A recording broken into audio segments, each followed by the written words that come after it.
네, 안녕하세요. 킬리만입니다. 어제 같은 경우가 내 마녀의 날이어가지고 주가가 많이 요동을 칠 것이다. 이렇게 이제 게시판에 남겨드렸었는데 오늘 새벽에 가격이 많이 떨어졌어요. 그래서 하루에 8% 정도 떨어졌거든요. 뭐 주식 쪽에서 내 마녀의 날이라서 가격이 같이 요동을 칠 것이다 예상을 했지만은 생각보다 비트코인이 많이 하락을 해서 조금 당황스러웠습니다. 현재 이 검정색 라인이 희한하게 지지선이 많이 되어주고 있어요. 여기가 테슬라 평단이거든요. 34,900불 정도 되고요. 그래서 6월 12일 날도 지지, 6월 13일 날도 딱 여기서 지지. 어제 여기 지지를 안 하고 그냥 올라가나 싶었는데 오늘 또 여기를 딱 터치하고 지금 다시 반등을 살짝 해줬고요. 아직 방향이 어디로 갈지는 뭐 지켜봐야 될 것 같습니다. 가격상으로 전체적인 추세 자체는 아직도 이제 하방을 보고 있는 상황인 거고, 특히 RSI 자체가 꾸준히 떨어지고 있어요. 꾸준히. 그래서 게시판에도 남겨드렸듯이 이 부분에서 하락을 해야 된다고 하면은 이 부분에서 떨어질 확률이 존재한다. 이렇게 이제 말씀을 드렸었고요. 그래서 RSI 자체가 현재 42인데 50까지 넘어갔다가 42로 떨어졌는데 여기 이 라인을 딛고 올라가는 게 굉장히 중요합니다. 그러다 보니까 단기적인 RSI 지지선 자체도 지금 깨져 있는 상태여서 이 위쪽으로 올라가야 되는데 한번 지켜보도록 할게요. 김치 프리미엄이 다행히 한 3.5 뭐 이렇게 내려와 있는 상황이어서 월가 쪽에서 현재 많이 매도하고 있다 이런 느낌은 받지 못했습니다. 자, 현재 데드크로스가 났어요. 여기가 201선이고 여기가 이제 51선인데 방금 전에 이제 데드크로스가 나 있는 상황이고요.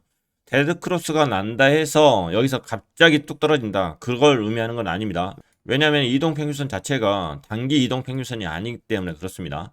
어찌됐든 이게 이제 데드크로스가 났는데 이 50일짜리가 다시 올라와야 됩니다. 그래야지만이 장기적으로 추세가 상승하고 있다 이렇게 볼 수 있기 때문에 지금은 이제 한참 내려가긴 할 거예요. 가격이 올라간다 하더라도 이게 한참 이제 내려가다가 가격이 올라간다고 하면은 이제 쓱 올라가는 이제 형태가 될 건데 그것도 이제 지켜봐야 되는 거고요. 그래서 가격상으로 지금 따지면은 200일선상 밑으로 내려오면은 현재 방어를 해야 되는 시점인 거고 그리고 50일짜리 이동평균선이 200일짜리 이동평균선 아래쪽으로 내려왔기 때문에 지금 이 부분도 분명히 수비를 해야 되는 시점은 분명히 맞습니다. 그래서 현금 비율 자체가 굉장히 중요한 시점이다 이렇게 생각을 해요. 저 같은 경우는 장기적인 우상향을 생각을 하고 있지만은 사실 이 부분에 있어서 방향이 어디로 갈지는 알 수가 없습니다. 그래서 이 부분에서 전략을 세운다고 하면은 이 박스를 아예 포기하는 것도 방법이에요. 자, 이 안에서 아무것도 안 하는 게 더 나을 수가 있어요. 그래서 현금 보유를 하면서 뭘 사야 된다고 하면은 차라리 이 박스를 건너뛰는 순간 살 수 있게끔 예약 매수를 걸어 놓을 수가 있는 거고 박스나 아니면은 3만 불 정도 이 저점 라인에서 밑으로 뚝 떨어지면은 확 떨어질 거에 대한 공포가 있으신 분들은 이 박스 아래나 아니면 3만 불 아래 정도 해가지고 예약 매도를 걸어 놓으시는 것도 방법일 거고요. 이 박스 위에서 계속 왔다 갔다 하면서 여러분을 지치게 지금 하고 있는데 여기에서 뭔가를 맞추려고 드는 것은 힘들 수가 있을 것 같아요. 그래서 차라리 예약 매수나 예약 매도를 미리 위아래다가 거는 것도 방법이지 않을까 싶어요. 자, 매매법은 각자의 스타일에 맞게끔 진행하시면 될 것 같고요. 자, 비트코인 도미넌스인데 도미넌스가 45 정도까지 올라왔습니다. 아래로 떨어졌을 때는 뭐 39 이 정도, 40 이하로 이제 떨어졌는데 지금 약간 이제 반등을 해줬어요. 지금 현재 시장 자체가 굉장히 냉각이 되어 있는데 결국에 암호화폐 시장 자체가 열기가 다시 올라오려고 하면은 결국에는 비트코인의 도미넌스가 올라가야 된다. 이게 올라가야지만이 자성이 생기는 거거든요. 그래야지만이 알트도 올라가고 그다음에 뭐 자발트도 새로운 기회들이 생길 수 있는 거고 그렇게밖에는 방법이 없을 거예요. 왜냐하면 자성이 생겨야지만이 투기 심리가 생기는 거거든요. 그리고 자발트든 알트든 그 세력들의 입장에서도 결국에는 비싼 가격에 개미들한테 팔아야 되는데 결국에는 투기 심리가 돌아와야지만이 그들도 자기 자금 써가지고 가격을 끌어올려서 개미들한테 팔아 넘길 수 있는 그런 이제 전략들을 세우겠죠. 그 친구들 입장에서는. 그래서 결국에는 자성이 생겨야 되는데 현재 시점에서는 도미넌스가 올라가야지만이 자성이 생길 것이다. 물론 비트코인의 도미넌스가 올라간다 해서 무조건 비트코인의 가격이 올라간다 그건 아닙니다. 비트코인 가격이 떨어지는데 알트코인의 가격들이 더 많이 떨어지면은 도미넌스는 이제 올라가게 되어 있어요. 근데 저는 이제 하락장이 아니고 여전히 상승장이라고 생각을 하는 사람이다 보니까 비트코인의 도미넌스가 올라가면은 비트코인의 가격이 훨씬 더 많이 올라갈 것이다. 알트코인보다. 이렇게 생각을 하는 거고, 이런 경우가 돼야지만이 이 알트코인 시장에 있어서 투기 심리가 다시 생성이 될 것이다. 이렇게 생각을 하고 있습니다. 그리고 한 가지 좀 불안하게 계속 보고 있는 것은 비트파이넥스에 있어서 시온 물량 증가거든요. 이 시온 물량이 이렇게 현재 증가되어 있어요. 여기는 이제 코인베이스 가격인데 실질적으로 시험 물량이 이렇게 증가됐던 시점, 이렇게 증가됐던 시점들이 있거든요. 이 부분에 있어서 가격 하락폭 자체가 뭐 적지는 않아요. 13% 정도 이렇게 하락을 했었고, 다시 시험 물량이 없어질 때까지 해서 25% 정도 이렇게 하락을 했던 시점도 있고, 그래서 이 시험 물량 자체가 이렇게 소진되면서 가격이 하락할 가능성도 지금 존재한다. 이렇게 지금 현재 보고 있고요. 시험 물량 증가분은 2019년 7월 달 이후로 최고치까지 지금 올라와 있는 상황입니다. 2019년 7월 이후부터 최고 수치까지 올라와 있다. 이건 비트파이넥스 롱 물량인데 롱 물량의 비중도 올라가고 있는 것은 맞아요. 맞는데 비트파이넥스 같은 경우는 사실은 롱 물량이 항상 더 위에 있어요. 비트파이넥스가 현재 롱이 68, 숏이 31%예요. 그러니까 롱이 한창 우세하네 이렇게 이제 볼 수도 있는데 여기 비트파이넥스는 올해 거의 95% 이상이 롱 물량이었어요. 숏 물량이 이렇게 증가한 적이 거의 없습니다. 자, 이게 2021년 4월 23일 멤버십 게시판에다가 남겨놓은 글인데 이때만 하더라도 비트파이넥스 롱이 93%예요. 숏이 6.79%. 이게 많으면 97%까지도 롱이 올라갔던 이제 상황이었거든요. 그런데 특이하게 최근에 와서 숏 물량이 30%대까지 올라갔다. 그럼 어마어마하게 많이 늘어난 겁니다. 사실은 과거에 제가 관찰을 했던 데는 바이낸스 물량들이었어요. 바이낸스로 BTC가 전송되는 이상 현상이 일어납니다. 그리고 바이낸스 숏 물량이 확연히 증가해요. 이게 딱 증가해요. 그러고 나서 가격이 떨어집니다. 매번 조정이 올 때마다 동일한 패턴이 일어났었거든요. 그래서 선물 시장에서 가지고 놀 때, 아, 바이낸스 애들이 선물 시장을 가지고 장난을 치는구나. 이런 느낌으로 제가 이제 계속적으로 이제 관찰을 하고, 멤버십에다가 꾸준히 좀 기록을 해놨던 기억들이 있어요. 그래서 물량 이동한 거 확인하고, 이거 내려간 거 확인하고, 그러면 여지없이 가격은 떨어지더라. 근데 이번에는 패턴이 좀 바뀌었어요. 바이낸스는 롱이에요, 롱. 비트맥스는 지금 똔똔. 힘겨루게 하고 있는 거고. 근데 비트파이넥스는 롱이 우세한 건 맞는데 시험 물량이 급증했다. 이걸 어떻게 해석을 할 거냐. 그래서 조심스러워하고는 있습니다. 결과가 어떻게 날지는 봐야죠. 그래서 미국 쪽에서 뭔가가 움직임이 있지 않느냐 이렇게 생각을 하는데 또 김치 프리미엄이 또 많이 빠진 걸로 봐서는 별일 없지 않겠는가 또 이런 생각도 하고 조금 어지럽습니다. 그리고 최근에 와서 호재가 뭐냐고 하면은 킬리마니가 멘탈이 지금 털렸습니다. 자, 오늘 새벽에 가격이 많이 하락하고 있을 때 어떻게 해야 될까 고민을 하다가 현금화를 한 10% 정도 했어요. 자산의 10%를 현금화를 하고 개인 통장으로까지 다 전송을 끝냈습니다. 자, 이 정도면 제가 굉장히 멘탈 털린 거거든요. 10%의 현금을 개인 계정으로 보내면서 무슨 생각을 했을까요? 과연 긴 겨울을 준비해야 되나? 올해 밥값은 있어야 되지 않겠는가? 뭐 이런 생각하지 않았을까요? 결국에는 현금이 멘탈을 잡아줄 거라고 생각을 해요. 그렇기 때문에 통장 안에 내가 현금이 있느냐 없느냐 그게 굉장히 중요하거든요. 자산의 포트폴리오 안에 현금이 있느냐 없느냐도 중요하고 제가 통장으로 이렇게 돈을 보냈다는 것은 이것은 투자 자금에서는 아예 뺀 겁니다. 1년 동안 뭐 여기저기 내야 될 돈들도 있을 거고 품위 유지도 해야 되고 그런 이제 자금을 통장으로 아예 뺐습니다. 이 정도면 진짜 킬리마니 멘탈 털린 거예요. 이거 아주 좋은 시그널일 수 있어요. 킬리마니마저도 아 멘탈이 털리고 있구나. 이 횡보 구간 자체가 원래 굉장히 공포스러운 구간입니다. 가격이 떨어졌다가 다시 고점까지 올라갔다가 여기서 살짝만 흔들어도 이것도 어마어마한 공포가 될 거고요. 차라리 이 구간을 지나서 오르든 내리든 어느 쪽으로 이제 포지션을 하면은 차라리 제가 더 방향 잡기 편한데 이 횡보라는 것 자체는 굉장히 무서우면서 사람의 심리를 가지고 노는 구간이다 이렇게 생각을 합니다. 여러분들도 힘드시겠지만은 분명히 월가에 있는 사람들마저도 힘들 거예요 지금. 저는 현재 뭐 손실이거나 이러진 않아요. 왜냐하면 이제 워낙에 일찍 들어와 있었고, 그리고 포트폴리오 자체가 비트코인이나 메이저 알트 쪽에 뭐 중심이 되어 있는 상황들이고, 그래서 알트나 뭐 자발트 쪽에서 손실이 많이 나 있어도 어느 정도 이제 견딜만은 해요. 견딜만은 한데, 하여튼 그렇습니다. 무슨 말을 해야 될지 모르겠네. 하여튼 그렇고, 온체인 데이터에 대해서 한번 잠시만 살펴보도록 할게요. 자, 이번에는 온체인 데이터 가지고 이런저런 이야기를 한번 해보도록 하겠습니다. 현재 모든 거래소 쪽에 있는 비트코인의 물량인데, 자, 여기 거래소 같은 경우는 현물 물량하고 선물 물량이 포함이 되어 있습니다. 그래서 이 물량 자체가 꾸준히 빠져나가다가 작년 11월 경부터 해서 오르락 내리락 합니다. 그러다가 올해 5월 때 들어서 물량이 갑자기 급증을 하죠. 그러면서 가격이 떨어지기 시작을 했고요. 그리고 현재는 이 물량 자체가 거래소 쪽으로 빠져나가는 물량 자체가 거의 없는 것 같아요. 이제는 줄어든다 이런 느낌까지 가면서 가격은 횡보를 하기 시작을 한 거고요. 자, 그 물량은 일단 현물 거래소와 선물 거래소로 나누어서 이제 확인을 해볼 수가 있는데, 현물 거래소 쪽 물량은 꾸준히 줄어듭니다. 꾸준히. 최근에 와서 현물 거래소 쪽으로 물량이 좀 들어가고 있습니다. 이렇게 이야기하시는 분들이 계시는데, 전체적인 추세상으로는 꾸준히 줄어들고 있는 거예요. 꾸준히 줄어들고 있는데, 여기서 약간 평평하고 야, 살짝 올라갔다 이 느낌 가지고 현물 거래소 쪽으로 물량이 많이 들어가고 있습니다. 이렇게까지 이야기할 필요는 없을 것 같아요.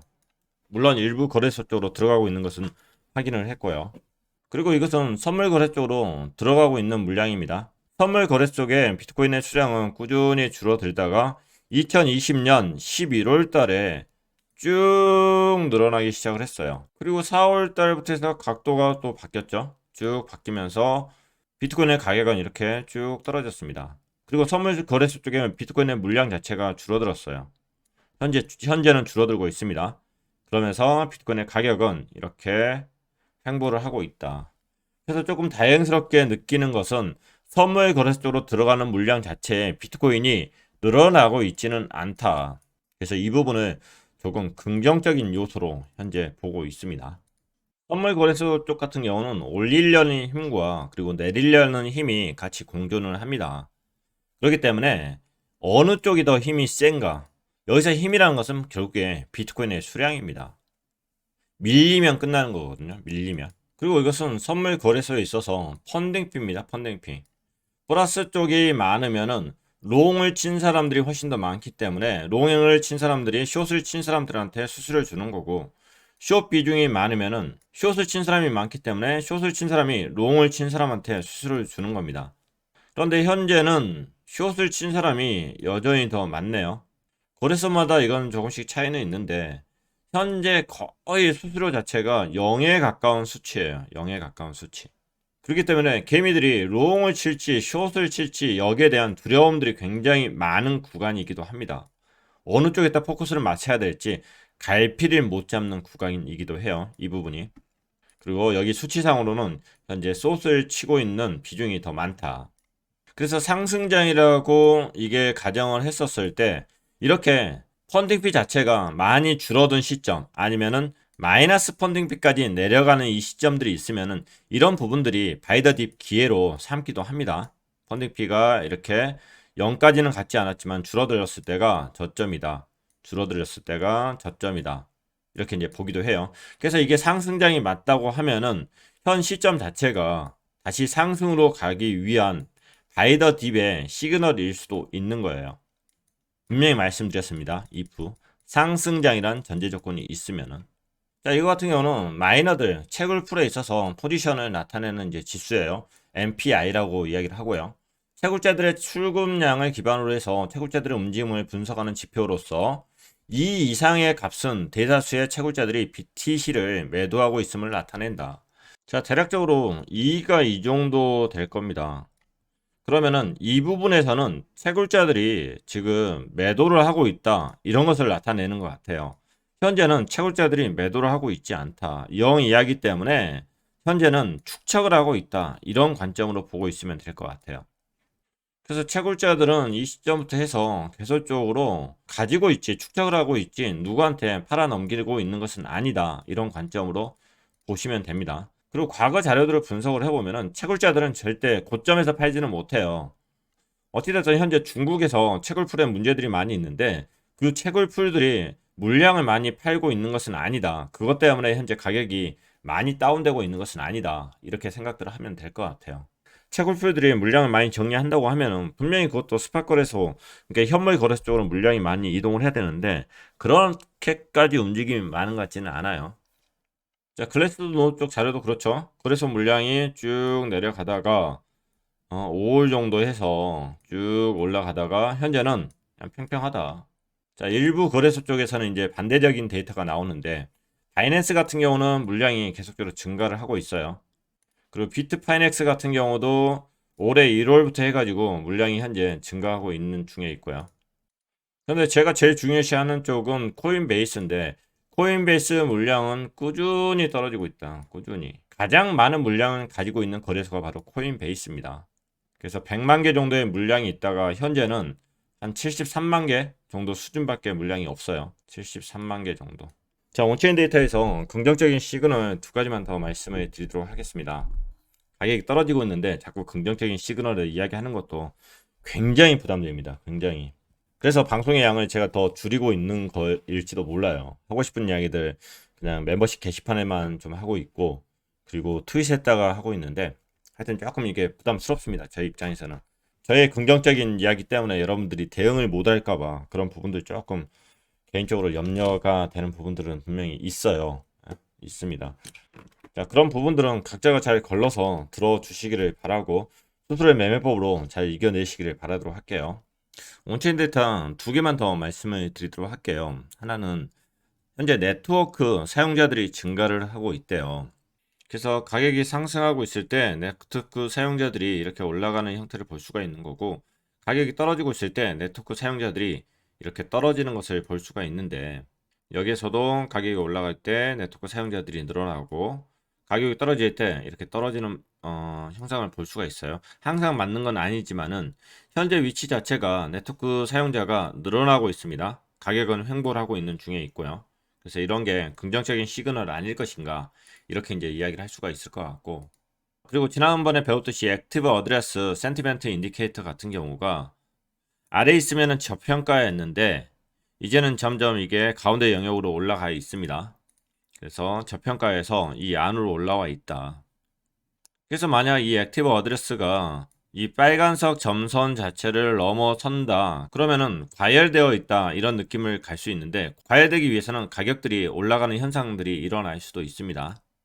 자, 스테이블 코인 레이시오 오실레이터 같은 경우는 비트코인하고 스테이블 코인의 양하고 그것을 이제 비교해서 만든 표인 것 같고 그래서 스테이블 코인의 양이 비트코인에 비해서 월등하게 많게 되면은 이 블루존 안에 들어가면서 이런 부분이 저점이다. 이런 것을 확인할 수 있을 것 같아요.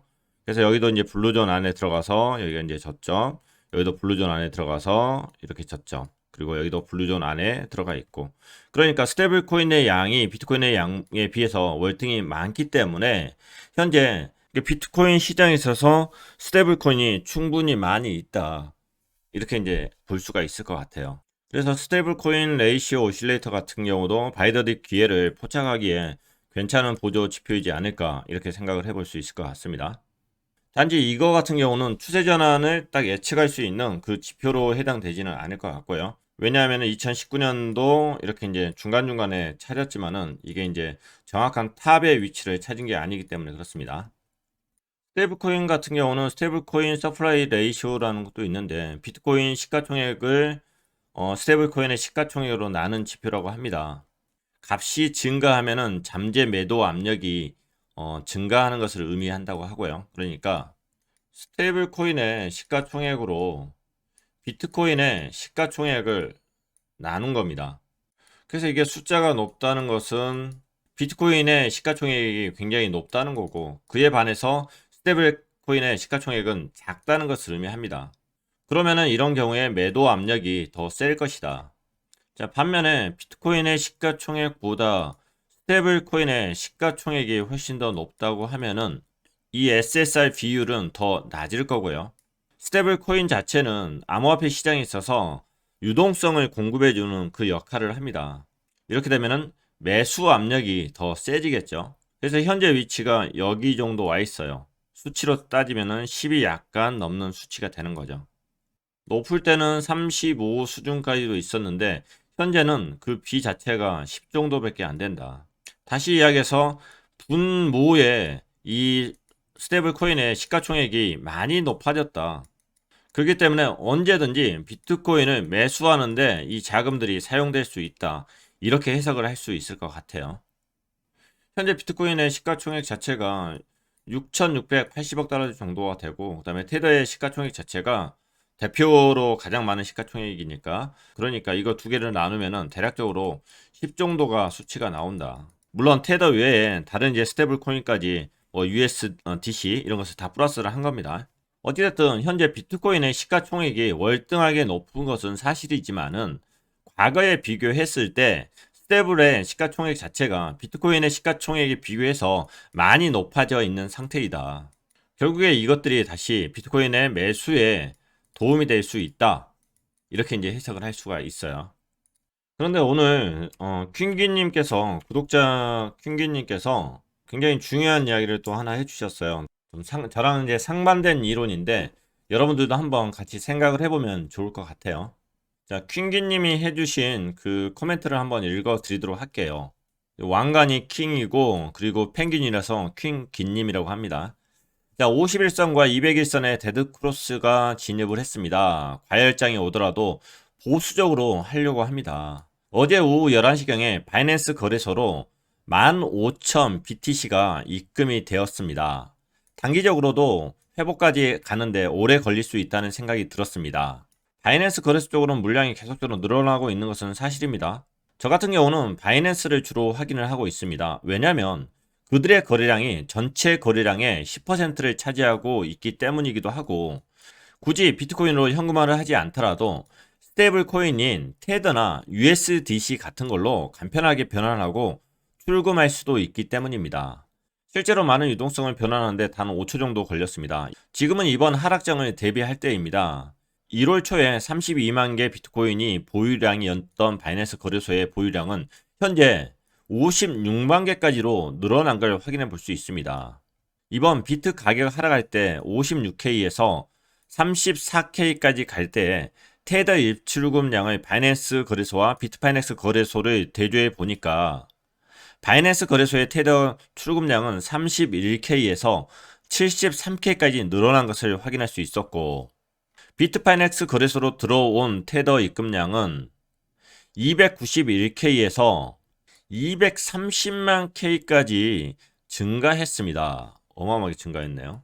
보통 거래소로 스테이블 코인이 입금되는 경우에 좋은 시그널로 보지만은 저 같은 경우는 이것을 유동성으로 보기 때문에 좋은 시그널로 봅니다. 하지만 펭귄님께서는 반대로 보시는 거예요.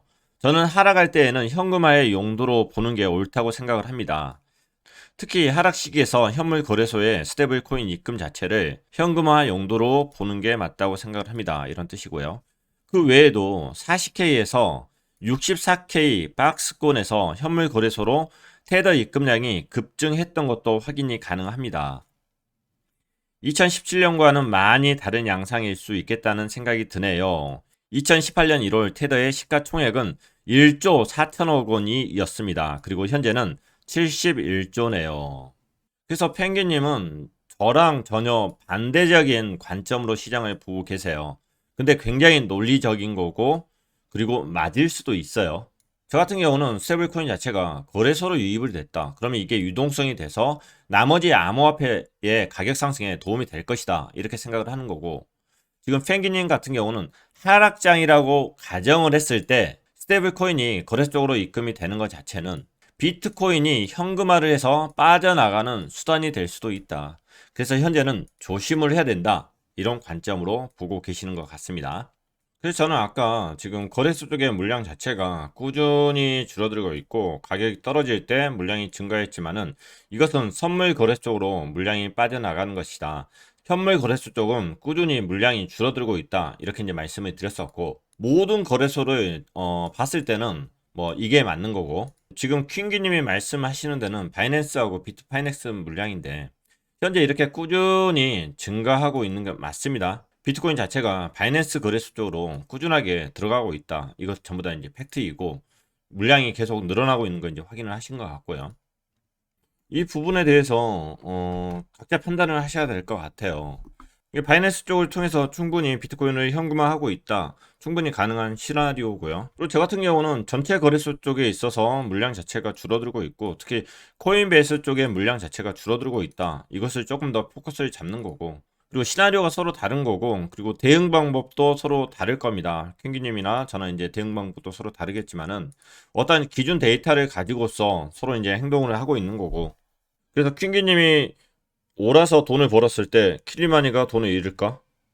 반대로 킬리마니가 맞아갖고 킬리마니가 돈을 벌 때 퀸기님은 돈을 잃을까?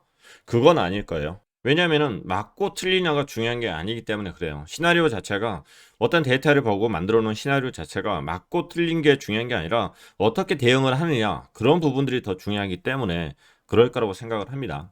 그래서 똑같은 데이터를 보면서도 시나리오는 여러 가지로 충분히 나올 수 있다. 그게 잘못된 게 아니라고 생각을 합니다. 그래서 똑같은 데이터를 보면서도 여러 가지 시나리오들이 충분히 나올 수 있다. 이런 부분에 대해서 서로 인정을 하고 의견을 공유하는 것 자체가 굉장히 중요하다고 생각을 합니다. 대응하는 것은 각자의 영역이라고 생각을 하고요. 왜냐하면은 여기 안에 세력들도 여러 가지 세력들이 있는 거고 그 세력들 자체의 생각도 전부 다 다를 수 있다. 이렇게 생각을 합니다. 즉 세력들이 돈 버는 방식도 여러 가지가 있다.